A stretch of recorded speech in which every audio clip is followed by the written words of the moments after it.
Gaza में Israel defence force पर हुए अल कासिम ब्रिगेड के हमले के बाद जंग तेज हो गई है। इजराइल ने जवाबी कार्रवाई करते हुए गाजा में 100 से ज्यादा ठिकानों पर भीषण बमबारी की है। इजराइल के भीषण हवाई हमलों में गाजा में कम से कम 49 फिलिस्तीनी लोगों की मौत हो गई। इजरायली सेना की ओर से जारी बयान में कहा गया कि गाजा के शहरों में कई ठिकानों पर हमला किया गया है।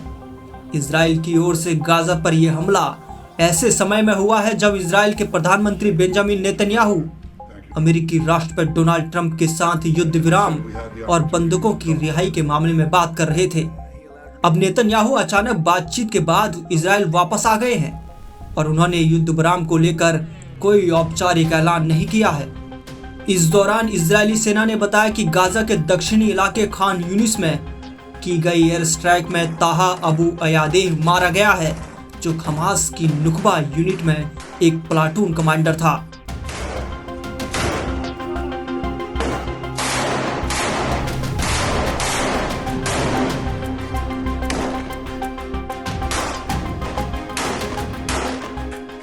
आईडीएफ के अनुसार अयादेह ने 7 अक्टूबर के हमले में इजराइल में घुसपैठ की थी और गाजा सीमा के पास एक पेट्रोल पंप पर हमला किया था। वो अपने दस्ते के साथ इस हमले में शामिल था।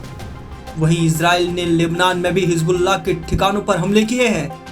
इजराइल डिफेंस फोर्स यानी कि आईडीएफ ने दावा किया कि उसने एक बड़े हमास आतंकी को लेबनान में एयर स्ट्राइक के जरिए मार गिराया है।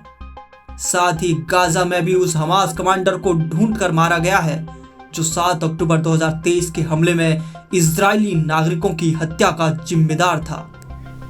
आईडीएफ के अनुसार मंगलवार दोपहर लेबनान के उत्तरी तटीय शहर त्रिपोली में की गई एयर स्ट्राइक में मेहरान मुस्तफा बाजुर नाम के हमास नेता की मौत हो गई। बाजुर को हमास का एक प्रमुख सैन्य कमांडर माना जाता था, जो कई वर्षों से इजराइल के खिलाफ हमलों की योजना बना रहा था। आईडीएफ ने बताया कि 7 अक्टूबर 2023 के बाद से बाजुर ने लेबनान से इजरायली शहरों जैसे नहरिया और किरियात समोना पर रॉकेट दागे थे।